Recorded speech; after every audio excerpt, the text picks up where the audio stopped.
뉴욕 증시가 이틀 연속으로 상승했습니다.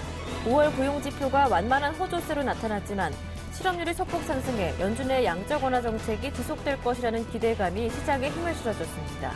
유로존에서는 독일의 4월 무역 수지 흑자폭이 커지고 산업 생산이 호조를 보인 것이 힘을 실어줬습니다.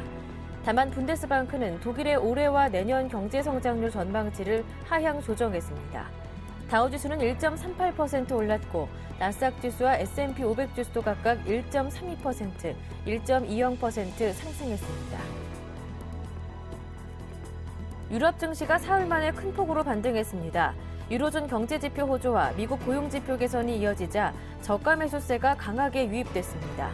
영국은 1.20% 올랐고 프랑스와 독일도 각각 1.53%, 1.92% 상승했습니다.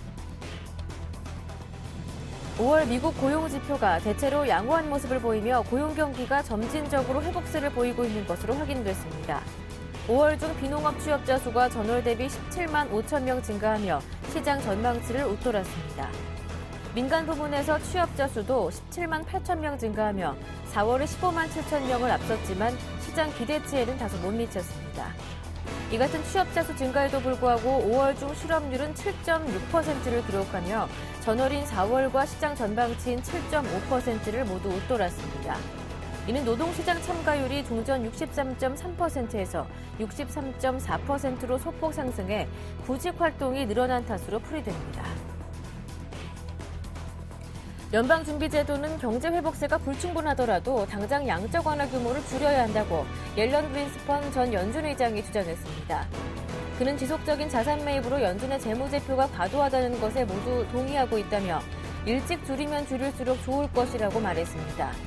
그린스펀 전 의장은 그러나 연준이 너무 급하게 부양기조를 선회하면 금융시장이 큰 충격을 받을 것이라며 단계적인 출구 전략을 써야 한다는 단서를 달았습니다. 독일의 분데스방크가 독일의 올해와 내년 국내 총생산 성장률 전망치를 하향 조정했습니다. 분데스방크는 수정 경제 전망 보고서를 통해 독일의 올해 GDP 성장률 전망치를 지난해 12월 전망했던 0.4%에서 0.3%로 0.1%포인트 낮춰 잡았습니다. 또 1.9%였던 내년 전망치는 1.5%로 비교적 크게 낮췄습니다. 반면 독일의 4월 산업 생산은 1.8% 증가하며 호조세를 보였습니다. 독일 경제부는 건설 부문을 중심으로 생산이 서서히 증가세를 보이고 있다며 하반기에는 전망이 더 긍정적일 것이라고 말했습니다. 중국이 5월 중 무역 흑자 204억 3천만 달러를 기록해 2개월 연속 흑자세를 이어갔습니다. 하지만 수출입 증가율이 급격히 떨어진 가운데 기록한 무역 흑자여서 불안감을 더해주고 있습니다. 5월 중 수출은 1,827억 7천만 달러를 기록해 전년 동기 대비 1.0% 증가했고 수입은 1,623억 4천만 달러를 기록해 전년 동기 대비 0.3% 하락했습니다. 수출 증가율 1.0%는 지난해 7월 이후 가장 낮은 수치입니다. 중국 해관 총서는 5월은 중국 경기가 저조했고 외부 수요도 감소했다며 이 가운데 기업 생산 원가가 고공행진을 보였고 위안화 절상세까지 이어져 무역 환경을 악화시켰다고 분석했습니다. 안녕하세요. 굿모닝 대박예감 김보람입니다. 지난주 코스피는 외국인들의 매물 속에 코스피 1920선대까지 내려왔습니다. 대장주인 삼성전자가 6%대로 급락했었는데요. 코스닥도 지난주 금요일장 장중에 3%대로 변동폭을 크게 키우다가 2% 정도 하락하면서 530선에서 마무리됐습니다. 하지만 주말 동안 들려온 글로벌 증시 마감 소식은 긍정적이었습니다. 미국 증시가 주간 기준으로 3주 만에 3대 지수 모두 상승으로 마감했는데요. 고용지표가 완만한 호조세를 보였지만 출구 전략 시기를 논했던 기준이 됐었던 이 실업률은 소폭 오르면서 양적 완화 지속에 대한 기대감을 키웠습니다. 유럽 증시도 이 때문에 상승으로 마감했다고 하는데요. 국내 증시 이번 주 기술적인 반등과 함께 상승의 재료가 될 것인지 글로벌 증시 주요 소식 전해드리겠습니다. 굿모닝 대박예감 1부 시작합니다.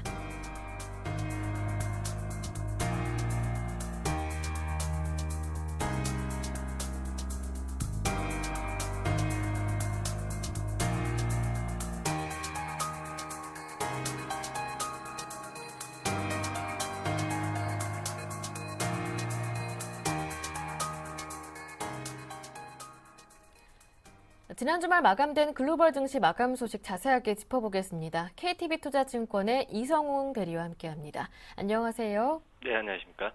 지난주 금요일장에서 뉴욕 증시 3대 주세 모두 1% 이상 올랐더라고요. 고용지표 발표가 재료가 됐다고 하는데 자세한 내용 들어보겠습니다. 네, 뉴욕 증시가 지난주 마지막 장에서 3대 지수 모두 양적 완화 기조가 지속될 것이라는 기대감에 큰 폭 상승했다라고 좀 볼 수 있겠습니다.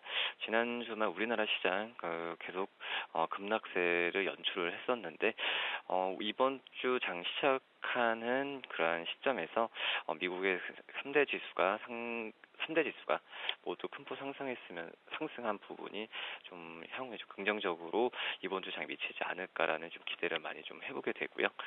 지난주 마지막 장에서 다우지수 같은 경우에는 1.38%, 207.5포인트까지 상승하면서 15,248.12로 장을 마감했고, S&P 지수 같은 경우에는 1.28% 상승하면서 20.82포인트, 1,643.38포인트로 마감했습니다. 나스닥 지수 같은 경우에도 역시 1.32% 오르면서 3,469.2포인트로 장을 마감했다라고 좀 정리할 수 있겠고요. 우선 이렇게 좀 큰 상승을 보였던 것은 역시 고용지표에 대한 그 고용지표 발표된 후에 상승폭을 더 키워갔다라고 좀 볼 수 있겠습니다. 우선은 고용지표가 그 호조세를 좀 나타냈는데, 반면에 실업률 같은 경우에는 소폭 상승하면서 이 부분이 오히려 그 양적 완화 정책이 지속될 것이라는 기대감으로 좀 연결되면서 장 후반에 좀 시장 힘을 크게 실어주지 않았나라는 좀 생각이 좀 들고 있습니다. 이슈 하나하나 짚어보겠습니다. 먼저 가장 큰 관심을 받았던 고용지표인데요. 말씀해 주셨던 대로 호조세를 보였지만 실업률은 출구 전략 들어가는 그 기준이 됐었던 6.5%였는데 이번엔 소폭 더 올라서 7.6%를 기록하면서 양적 완화 조금 더 지속될 것이다라는 기대감을 키웠다고 하더라고요. 네, 우선은 지난 그 고용지표가 5월달 고용지표가 좀 긍정적으로 좀 나왔습니다. 우선은 이러한 부분이 고용 회복세가 양적 완화 정책을 축소지기에는 충분하지 못한 그런 부분이 있어서 연준이 당분간 양적 완화 기조를 유지할 것으로 지금 예상까지도 연결된 부분이 가장 크다라고 좀 볼 수 있겠고요. 우선은 비농업 부분 고용자 수 같은 경우가 17만 5천 명으로서 예상치인 16만 3천 명보다 높게 나온 수치라고 볼 수 있겠습니다. 역시 어떤 수치라기보다도 그 전에 그 예상치보다도 높게 나오거나 아니면은 그 긍정적으로 나온 그 예상치보다 조금이라도 긍정적으로 나오면 시장이 요새 그 미국 증시에 크게 좀 반영이 되는 것으로 좀 판단되고 있고요. 우선은 민간 부분 고용 같은 경우에도 17만 5천 명 증가하면서 예상치가 이제 17만 5천 명인데 이 부분보다 더욱더 웃돌았다고 볼 수 있겠습니다. 건설업 고용은 7천 명, 서비스 고용이 17만 9천 명까지 증가하면서 고용 쪽에서의 호조세가 크게 늘었다라고 좀 볼 수 있겠고요. 하지만 제조업 고용 같은 경우에는 8천 명 감소를 하면서 석 달 연속 감소세를 좀 보인 점이 눈에 좀 띄는 부분이라고 할 수 있겠습니다. 여기에 실업률 같은 경우에는 7.6%로 전자 대비해서 한 0.1% 정도 상승했는데, 역시 예상했던 부분이 한 7.5%를 예상했었는데 역시 이 부분이 실업률이 높게 나왔다는 부분이 어떻게 보면은 그 일반 시장 같은 경우에는 악재로 작용할 수 있겠지만 이 부분이 양적 완화 규모를 축소할 것이라는 그런 부분으로 연결이 되면서 막판에 좀 크게 좀 긍정적으로 작용하지 않았나 생각이 들고 있습니다. 향후에 수개월 동안 회복세가 계속된다면은 현재 완화 정책을 어떻게 보면은 좀 유지 아니면 축소 가능성은 계속 있지 않을까라는 생각이 듭니다. 하지만 그린스펀 전 연준 의장이 경제가 충분히 회복되지 않더라도 양적 완화 축소는 빨리 시작해야 한다라고 밝혔다고 하던데요. 네, 우선은 앨런 그린스펀 전 연준 의장이 CNBC와 인터뷰에서 경기 회복세가 충분하지 않더라도 말씀하셨듯이 양적 완화 규모를 축소해야 된다고 주장했는데요. 우선 말을 불리자면은 지속적인 자산 매입으로 인해서 연준의 재무제표가 과다한 것에 모두가 좀 동의하는 분위기다, 이런 부분을 좀 인정을 하면서 일찍 줄이면 줄일수록 좋은 부분이라고 좀 얘기했습니다. 연준이 너무 급하게 부양 기조를 선회하면은 금융시장에 큰 충격을 부분은 좀 있을 수 있겠지만 단계적으로 뭐 출구 전략 써야 한다라고 좀 밝혔는데요. 이런 점에서 봤을 때도 양적 완화에 대한 축소 부분은 뭐 그쪽으로 좀 이어지지 않을까라는 생각이 들고 향후에 어떤 지표가 나오더라도 양적 완화 부분에서 축소 쪽으로 좀 갈 가능성은 제가 봤을 때 좀 크지 않을까라는 생각이 듭니다. 네, 지금까지 KTB투자증권 금융PB 영업부의 이성웅 대리와 함께했습니다. 고맙습니다. 네, 감사합니다.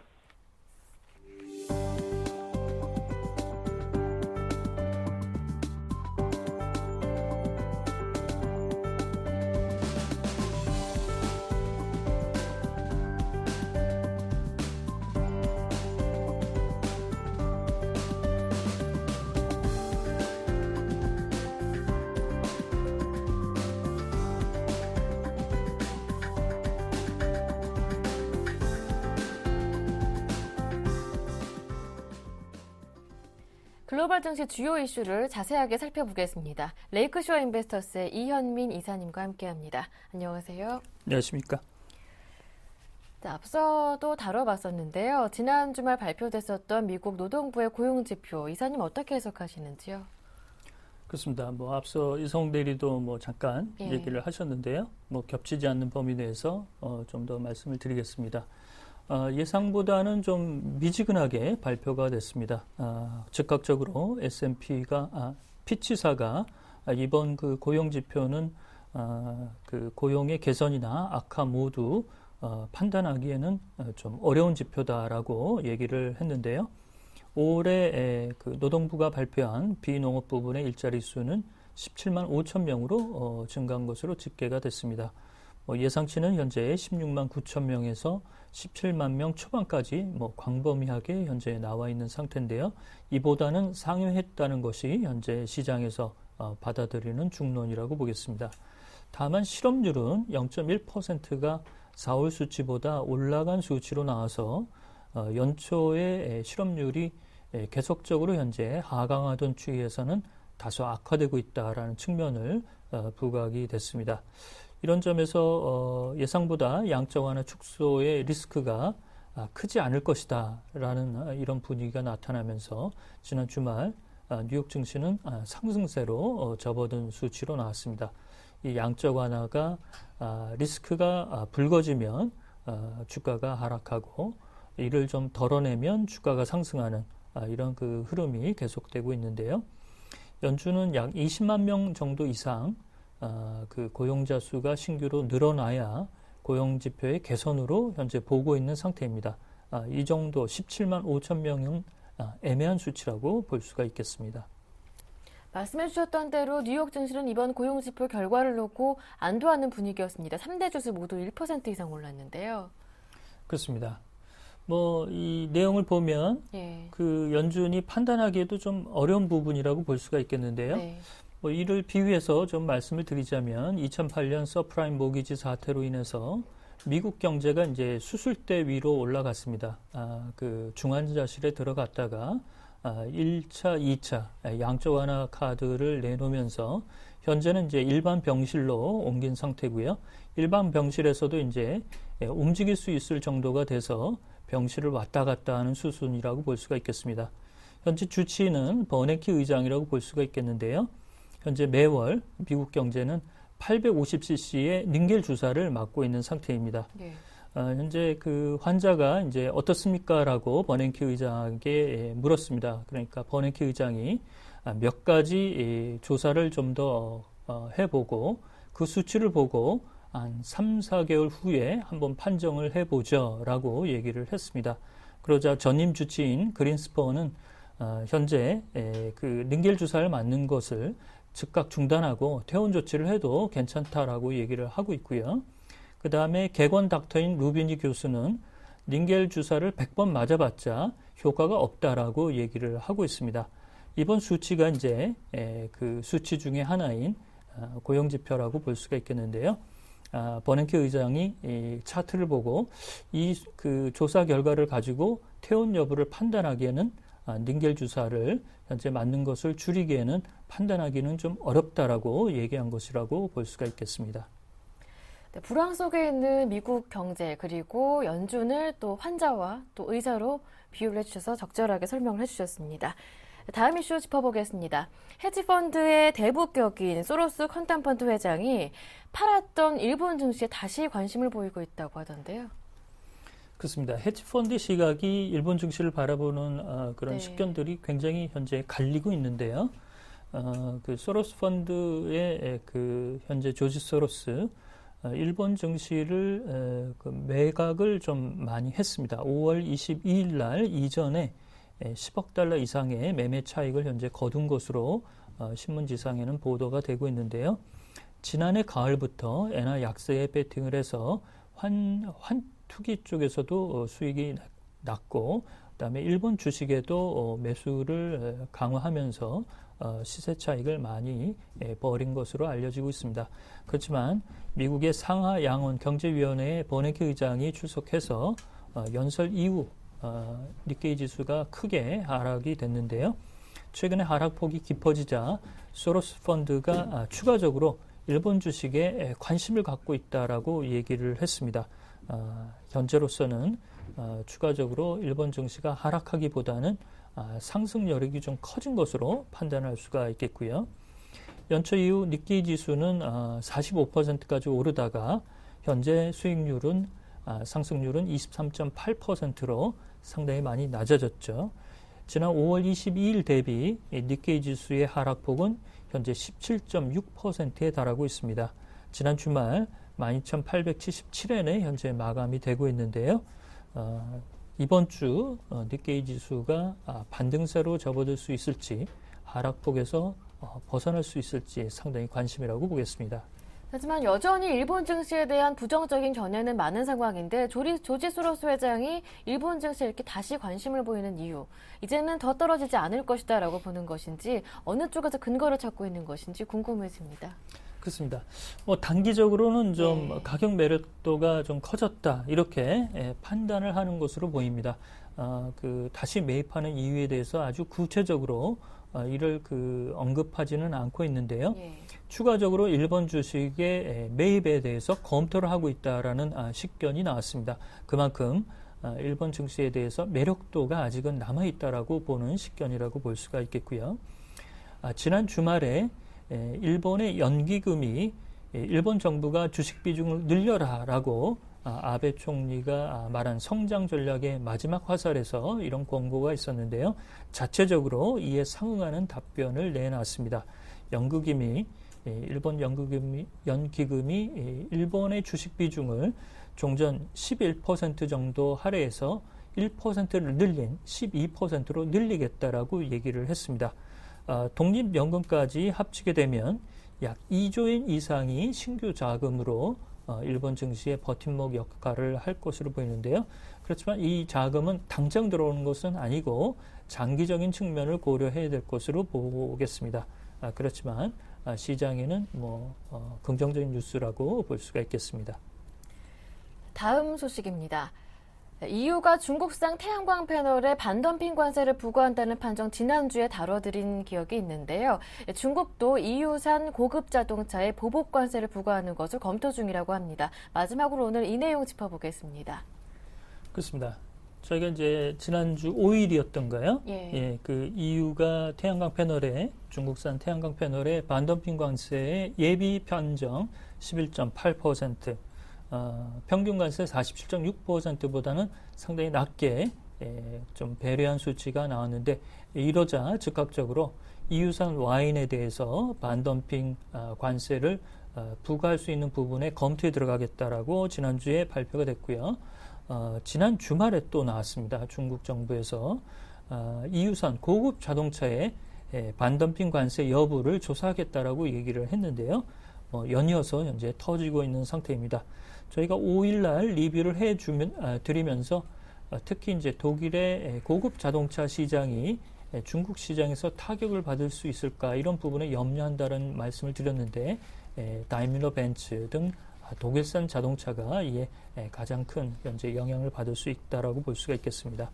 특히 와인은 한 해 약 4억 3천만 리터를 EU산을 수입을 하는데요.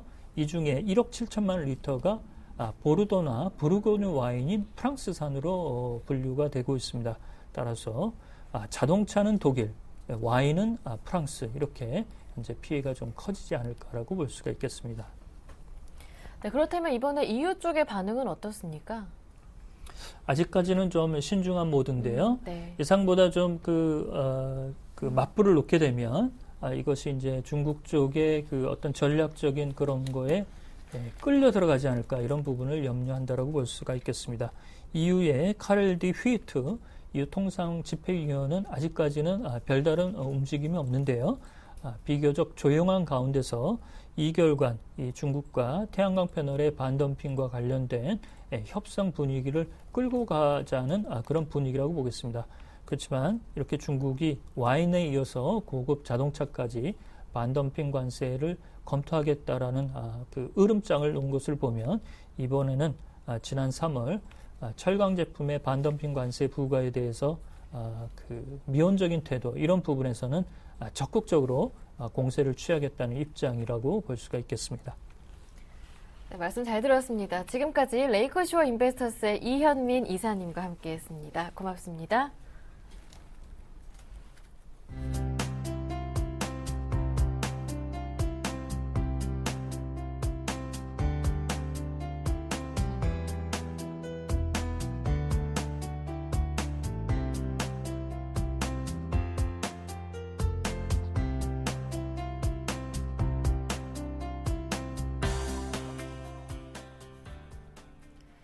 오늘장 전략 시간 이어가겠습니다. 매주 월요일은 주간 증시 캘린더를 짚어보면서 전략까지 세워드리는 시간 마련하고 있는데요. 뉴스탁의 유창희 대표님과 함께하는 시간입니다. 안녕하세요. 안녕하십니까. 네, 먼저 지난주 국내 증시 흐름부터 정리를 좀 해봐야 할 것 같습니다. 외국인들이 삼성전자를 비롯한 대형주를 중심으로 2개월 만에 가장 큰 매물을 내놓으면서 코스피가 1930선마저 내주었었는데요. 네, 지난주 조금 좋지 못했죠. 네. 글로벌 증시 자체도 좀 안 좋았지만 예. 우리나라 증시도 같이 연동해서 좀 하락을 했는데 일단 출구 전략에 대한 우려감이 가장 크게 이슈가 되었고 이제 주 말쯤을 갔을 때 삼성전자 실적에 대한 우려감, 스마트폰 판매에 대한 이제 불확실성이 좀 커지면서 이러면서 시장이 좀 급락세를 맞았죠. 그래서 종합주가 지수 역시 좀 급락세, 지난주 전체 거의 4거래일 연속 하락을 했고 코스닥 시장 역시 이로 인해 가지고 좀 급락세를 보이면서 코스닥 시장 같은 경우는 추가적으로 7일 연속 좀 하락을 했다는 부분들. 특히 이제 수급적으로 본다라면은 외국인이 선물 쪽에서 다시금 지난 화, 수, 금 모두 한 2만 개가 가까운 선물 매도가 좀 나왔고요. 특히 이제 지난주 금요일에는 삼성전자를 필두로 해가지고 거의 1조 원에 가까운 유가증권 매도가 나왔다는 부분들. 결국엔 그렇다면 5월 15일부터 매수가 들어왔던 부분들을 단 하루 만에 거의 매도로 전환시켰다는 부분들이 조금 우려감이 좀 작용하고 있는데, 일단은 이번 주에 있을 선물옵션 동시 만기 때까지는 좀 변동성이 좀 확대가 되면서 움직이지 않을까라는 생각을 좀 하고 있습니다. 네, 그렇다면 말씀해 주셨듯이 이번 주에는 선물옵션 동시만기일도 예정돼 있고요. 내일은 당장 일본의 BOJ 금정일도 있고요. 이번 주에 배정이 돼 있는 일정도 어떤 것들이 있는지 자세하게 짚어보겠습니다. 네, 일단은 이번 주도 이제 월초다 보니까 예. 경제 지표를 좀 많이 발표를 앞두고 있습니다. 일단 오늘하고 내일 이제 일본 통화정책 회의가 있고, 특히 이제 오늘 같은 경우는 일본 4월 경상수지 발표를 앞두고 있고, 일본 1분기 GDP 확정치가 발표를 앞두고 있는데, 일단 아베노미스, 그러니까 경기 부양을 보였었던 부분들이 1분기 때 어떤 성적표를 받을 수 있는지 여부를 좀 체크를 해야 되지 않을까 생각을 좀 하고 있고요. 1분기 GDP가 0.9% 예상치 플러스가 예상되고 있는데, 이것보다 더 크게 나올지 아니면은 이것보다 저조할지에 따라서 변동성이 좀 커질 수 있다는 거 좀 체크하셨으면 좋겠고요. 내일 같은 경우는 아까도 말씀드렸다시피 일본 BOJ 통화정책회의가 오늘 내일 이틀 동안 회의가 이루어지게 되고요. 그리고 이제 미국 4월 도매재고 지수가 발표를 앞두고 있고요. 6월 12일 같은 경우는 이제 한국 5월 실업률하고 미국 주간 모기지 청구 건수, 그리고 미국 5월 연방 재정 수지하고 유로존 4월 산업 생산 지수가 발표를 앞두고 있는데, 일단은 5월 우리나라 실업률하고 미국 주간 모기지 신청 건수가 좋게 나오는지 여부를 좀 체크를 해야 되지 않을까 생각을 좀 하고 있고요. 목요일은 좀 이슈가 좀 많이 있죠. 일단은 6월 선물옵션 동시 만기를 앞두고 있고요. 그리고 이제 한국 통화정책 회의가 좀 앞두고 있는데 금리를 지난달에 인하를 했기 때문에 이번 달에 금리 인하에 대한 기대감 좀 깎여 있는 상황이지만 어쨌든 이제 한은 총재하고 재무부 장관하고 이제 뭐 한 달에 한 번씩 식사 회동을 갖겠다 해가지고 지난주도 식사를 한번 했었거든요. 그래서 이러한 부분들이 어떻게 정책에 반영이 될 수 있는지 여부를 좀 체크를 해야 되지 않을까라는 생각을 좀 하고 있고요. 이제 미국에서는 5월 소매 판매 지수가 좀 앞두고 있고 미국 주간 실업수당 청구 건수가 앞두고 있다는 부분들.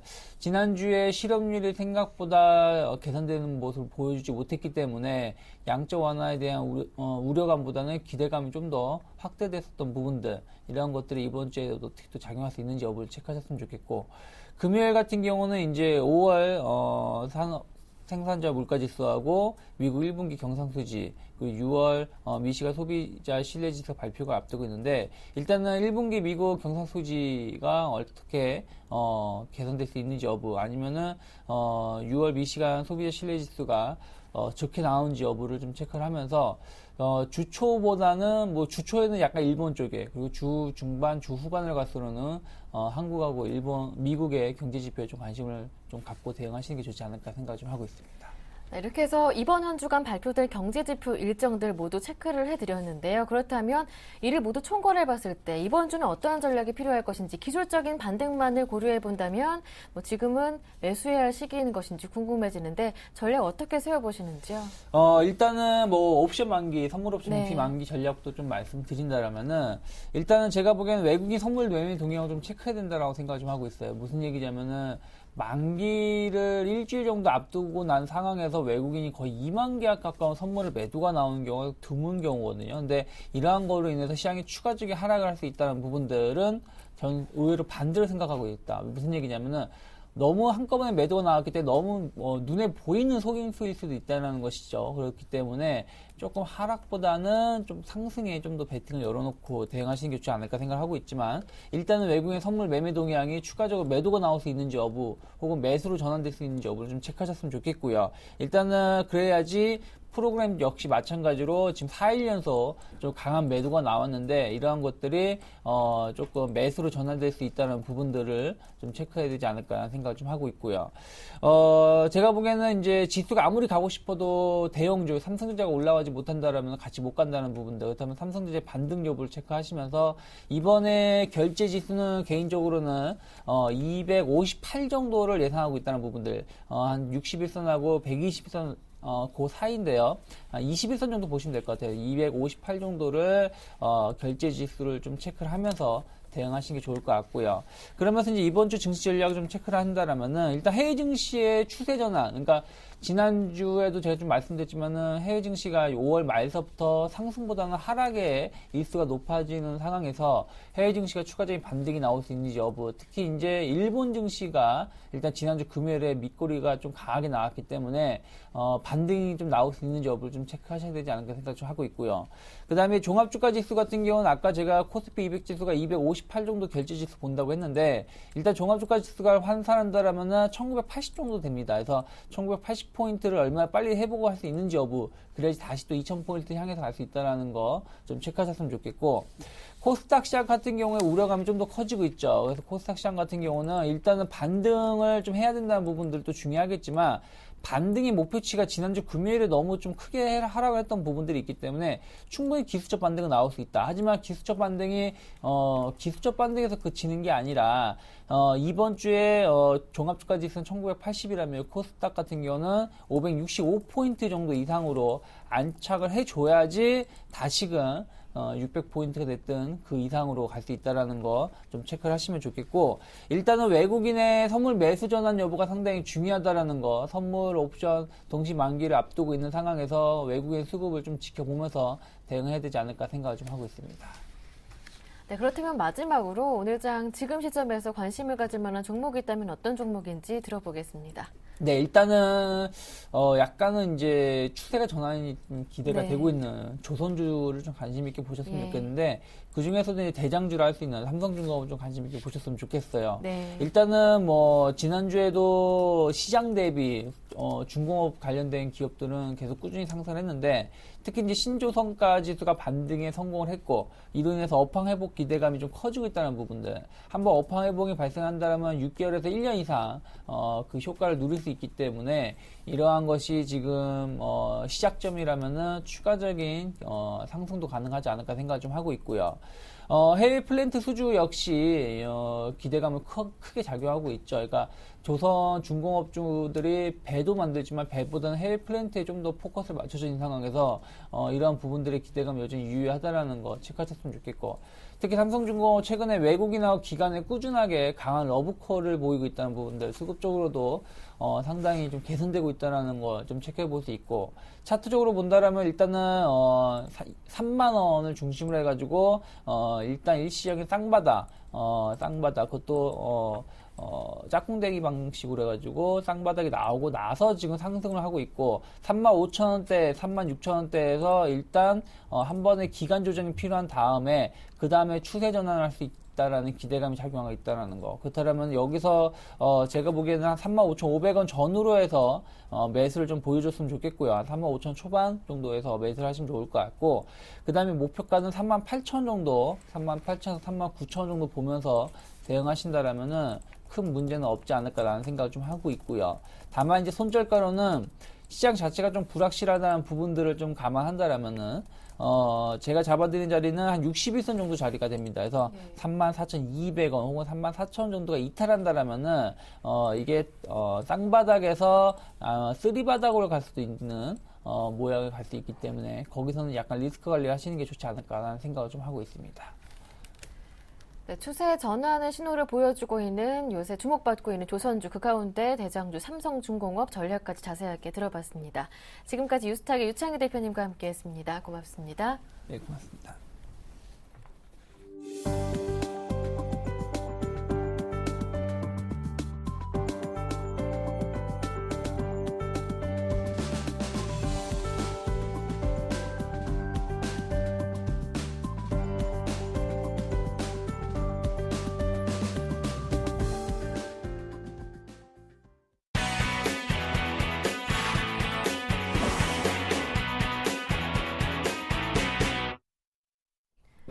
국내외 주요 경제 이슈를 짚어보는 이슈앤이슈 코너 이어가겠습니다. 오늘은 서울경제신문 서은영 기자와 함께합니다. 안녕하세요. 안녕하세요.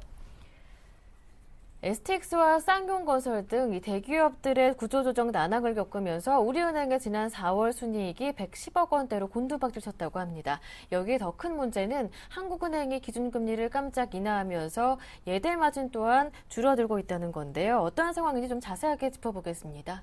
네, 금융계에 따르면 우리은행의 지난 4월 순이익이 대기업 부실에 따른 대손 비용이 눈덩이처럼 불어나면서 110억 원 수준으로 추락한 것으로 파악됐습니다. 우리은행은 지난 1분기 순이익이 전년 동기 6,122억 원에서 수직 하향하면서 1,919억 원까지 추락했는데 이런 추세라면 2분기 에도 또 다시 순이익이 절반이야. 또 최악의 경우에는 훨씬 더 안 좋은 상황으로 몰릴 것이다. 이런 예측이 나오고 있는 상황입니다. 사실상 뭐 지금 뭐 STX 조선이나 쌍용건설 때문에 순이익이 상당히 좀 악화되고 있는 은행들은 뭐 우리은행뿐만 아닙니다만 우리은행 같은 경우에는 아무래도 좀 정부 지분이 많이 들어가 있기 때문에 좀 상당히 좀 기업 여신 관련 좀 비중이 상당히 높은 편입니다. 그래서 또 지난주 STX 페노션의 법정관리 신청 결정으로 STX 페노션에 빌려준 950억 원가량의 채권액이 또 고스란히 대손 충당금으로 쌓여있는 상황이죠. 또 우리은행의 순이익이 급감한 것은 저금리 체제로 예대 마진이 줄어든 데다 STX 등 주요 기업의 부실에 따른 대손 충당금 이런 것이 주요 이유라고 볼 수 있겠습니다. 일단 뭐 좀 이제 더 큰 문제는 은행권 부실이 이제부터 시작에 불과하다 이런 건데요. 유동성 위기를 겪고 있는 STX 그룹의 은행권 부채는 줄 잡아서 13조 원에 이릅니다. 또 여기에 쌍용건설도 은행권의 대표적인 우한거리인데요. 은행권은 지난 2월 쌍용건설에 대한 워크아웃에 들어가면서 이후 1조 원 안팎에 달하는 신규 대출, 기존 대출의 출자 전환 등을 단행했습니다. 이는 워크아웃에 들어가기 전에 은행권이 갖고 있던 대출 보증 규모인 1.3천억 원과 맞먹는 수치입니다. 예금보험공사에 따르면 4월 말 현재 워크아웃 및 법정관리가 진행되고 있는 22개 건설사가 퇴출 수순을 밟게 되면 역시 은행권은 1조 3천억 원의 대손충당금을 추가로 쌓아야 하는 상황입니다. 네. 다음 소식입니다.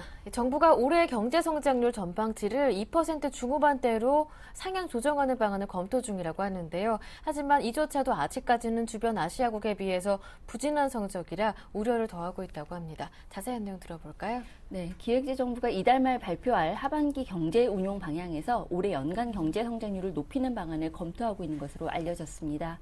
추경에 따른 정책 효과, 금리 인하 영향, 또 최근 실물 경제 지표 등이 두루 반영될 예정인데요. 정부는 지난 3월에 발표한 2013년 경제정책 방향에서 올해 성장률 전망치를 종전에 3%에서 2.3%로 0.7%포인트 하향 조정한 바 있습니다. 근데 이 수치가 4월에 추가 경정 예산안을 내면서 제시한 정책 효과 0.3%포인트, 또 이후에 한국은행의 5월 깜짝 금리 인하 효과가 반영되지 않은 수치라는 겁니다. 4일 부동산 종합대책, 벤처 활성화 방안, 또 투자 활성화 방안 등 최근 잇따라 내놓은 정책들도 실물 경제에 도움이 될 것으로 정부는 보고 있기 때문에 아무래도 한 0.3 내지 0.5%포인트 정도 좀 올릴 수도 있다. 이런 관측이 나오고 있는 것 같습니다. 하지만 좀 이 같은 수치가 아시아 주요국들과 비교하면 한참 떨어지는 수치인데요. 주요 글로벌 투자은행들이 올해 내놓은 전망치를 보면요. 우리나라 같은 경우에는 한 2.8% 성장할 것이다 라고 좀 평균적으로 보고 있는데 좀 중국이나 인도네시아, 필리핀 이런 것들 당연히 6% 이상 성장할 것으로 보고 있고요. 다만 지금 현재로서는 홍콩, 대만에 비해서도 상당히 못 미치는 수준입니다. 우리보다 낮게 전망된 나라가 싱가포르로 2.3% 이 정도뿐이고요. 내년 역시도 꼴찌라는 것이 가장 큰 문제라는 지적입니다. 중국 경기 역시 먹구름이 끼는 모양새입니다. 수출과 생산 물가 지표가 일제히 둔화하면서 중국 경제 부진이 가시화되고 있는데 자세한 내용 짚어보겠습니다. 네, 중국 국가통계국은 5월 제조업 생산자 물가지수 PPI라고 하죠. 이것이 지난해 같은 기간에 비해 2.9% 하락했다고 밝혔습니다. 또 CPI, 즉 소비자 물가지수는 2.1% 상승하는 데 그쳤는데요. PPI는 15개월 연속 떨어져서 2002년 이후 가장 길게 하락세를 이어온 겁니다. 그나마 CPI는 전월 2.4%보다 0.3%포인트 낮은 수준에서 안정세를 유지했지만 일각에서는 예상보다 낮은 인플레율이 경제성장 속도 둔화를 반영하고 있다고 해석하고 있습니다. 가장 충격이 컸던 5월 경제지표가 무엇이냐면 또 수출 분야인데요. 앞서 8일 중국 세관이 발표한 5월 수출액은 1,829억 달러로 전년 동기 대비 1% 증가에 그쳤습니다. 일시 회복 기미를 보였던 게 지난 4월에 13.7%보다 4월보다 13.7%포인트나 줄어든 수치입니다. 또 중국의 수출입이 예상보다 크게 저조한 것은 결국 중국 외환당국이 한머니 유입 차단하기 위해서 좀 조치를 취한 영향이 아니냐라고 그런 지적도 있습니다만 아무래도 경기 둔화 영향이 좀 상당히 뚜렷하게 나타나고 있는 것이 아니냐 이런 지적이 나오고 있는 상황입니다. 불합리한 규제를 뿌리 뽑겠다던 이명박 정부 때 결국 규제 건수는 2.7배나 늘어났다고 합니다. 박근혜 정부 들어서도 불과 5개월 만에 규제 건수는 882건 순증했다고 하는데요. 자세한 내용 짚어보겠습니다. 네, 전국경제인연합회가 집계를 했는데요. 각종 법규상 등록 규제 건수가 이명박 정부 초기인 2008년 5,186건에서 지난해 13,914건으로 5년 만에 2.7배 늘었다는 겁니다. 상당히 지난 정부 때는 전봇대 얘기가 있었고 올해 이번 정부에는 손톱 가시 얘기가 있었는데 사실상은 좀 규제가 늘어났다는 거죠. 그런 의미에서 좀 전경련은 규제의 대폭적인 완화가 필요하다 이런 지적을 내놓고 있는 상황입니다. 네, 지금까지 서울경제신문 사원영 기자와 함께했습니다. 고맙습니다. 감사합니다.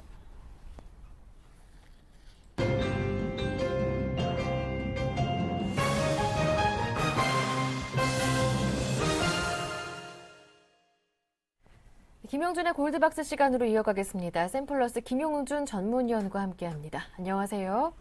예, 안녕하세요. 지난주 코스피, 코스닥 모두 큰 폭의 낙폭을 기록하면서 기술적인 반등에 대한 기대감도 높아지고 있는데요. 하지만 미국에서도 일본에서도 유동성 축소에 대한 우려가 불거지고 있는 상황입니다. 전략은 어떻게 세워봐야 할까요?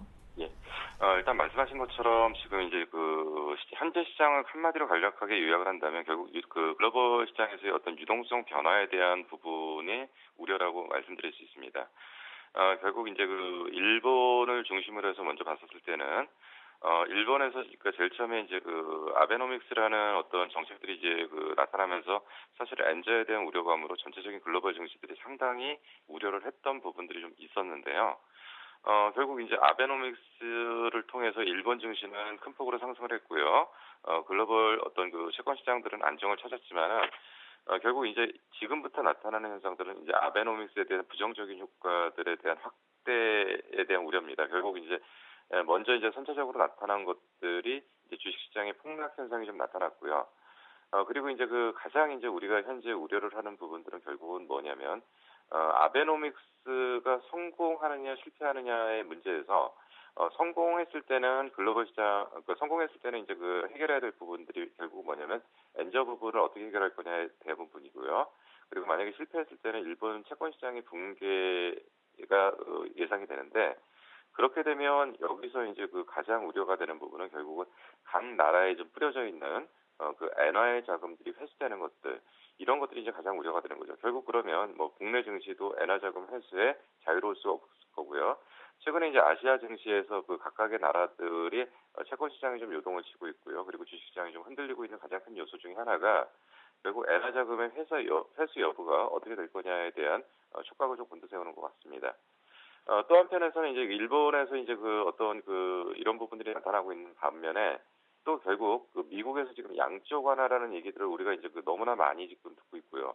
결국은 양적 완화에 대한 부분들에 지금 굉장히 민감하게 생각을 하고 있는데 시장이 좀 약간의 코미디 같은 현상들이 뭐냐면 오히려 이제 경제 지표가 부정적으로 발표됐는데 결국은 이게 양적 완화의 조기 종료가 좀 지연될 거다라고 해서 지수가 올라가고 있고 오히려 경제 지표가 긍정적으로 나왔을 때 양적 완화가 조기 집행될 거다라는 우려 때문에 오히려 주식시장이 빠지는 아주 기이한 현상들을 좀 나타내고 있는데요. 결국은 이제 지금 이제 시장은 양적 완화 축소 시기에 대한 전반적인 금융시장은 일희일비하는 어떤 이런 흐름들을 좀 반복하고 있다라고 좀 볼 수 있습니다. 근데 우리가 이제 여기서 이제 한 가지 확실하게 기억을 해야 될 부분이 한 가지가 있는 게요. 결국 양적 완화라는 것은 결국 극단적인 어떤 상황을 양적 완화를 축소하는 것은 극단적인 상황을 몰고 가는 것이 아니라 어떤 전체적인 글로벌 시장 환경에서의 어떤 대응 전략 쪽에서 본다면 경기 회복이 전제가 되지 않는 유동성 축소의 가능성은 거의 없다라고 보시는 게 맞을 겁니다. 그리고 이제 현재 존재하는 FRB 의원들조차도 그런 것들을 이제 원치는 않을 거고요. 다만 이제 우리가 좀 한 가지 좀 우려를 하는 것은 결국 일본의 경기 부양 정책, 아베노믹스의 어떤 실패 여부에 따라 성패 여부에 따라서 이 유동성 변화, 글로벌 시장의 유동성 변화는 급격하게 나타날 사항이 좀 있기 때문에 그렇기 때문에 우리는 지금 미국 시장의 어떤 움직임보다는 일본 시장을 통한 글로벌 시장으로의 전이 여부를 좀 정확하게 좀 지켜볼 필요가 좀 있지 않은가 좀 생각이 듭니다. 이런 현재 어떤 키워드, 그러니까 지금 방금 말씀드린 글로벌 유동성 변화에 예의주시를 하면서 국내 증시도 좀 상당히 지금 많이 흔들리고 있었습니다. 지난주의 어떤 흐름들을 보면은, 이제 거래소 기준으로, 일단은 1980 정도의 안정적인 움직임을 보다가 이틀 연속 급락을 하면서, 그러니까 이틀 연속 30포인트 이상 빠지면서 주가는 이제 다시금 1900대 초반 정도까지 좀 왔는데요. 일단 우선적으로 우리가 좀 확인해야 될 부분들은 1900포인트의 지지 여부를 좀 확인을 해야 될 필요가 있습니다. 다행히 지금 이제 금요일 날 미국 증시가 이제 큰 폭으로 상승을 했기 때문에 국내 증시의 반등 가능성은 지금 굉장히 높다라고 일단 판단이 되고요.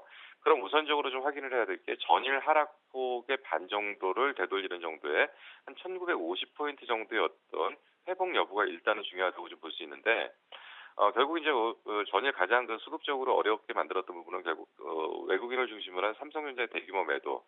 결국 이러한 부분들은 일시적으로 이제 급락 현상이 보이면서 전일 낙폭이 워낙 컸기 때문에 기술적 반등은 가능하다고 보이지만 기술적 반등 이후 향후 삼성전자의 주가 움직임은 상당히 중요한 움직임이 될 가능성이 크기 때문에 결국 이 부분에 좀 움직임들을 좀 잘 체크하실 필요가 있고요. 이제 선물옵션 관련해 가지고 최근에 이제 프로그램 매도보다는 비차익 쪽 중심의 매도가 좀 상당히 많은데요. 옵션 만기를 통해서 이 비차익 쪽의 방향을 어느 쪽으로 꺾느냐에 따라서 마감 지수의 어떤 결정은 좀 될 가능성이 있기 때문에 결국 이제 삼성전자의 반등 그리고 그 비차익 중심의 외국인 프로그램 매도의 청산 여부 이것이 이제 이번 주 장을 결정하는 가장 중요한 변수라고 일단 볼 수가 있습니다.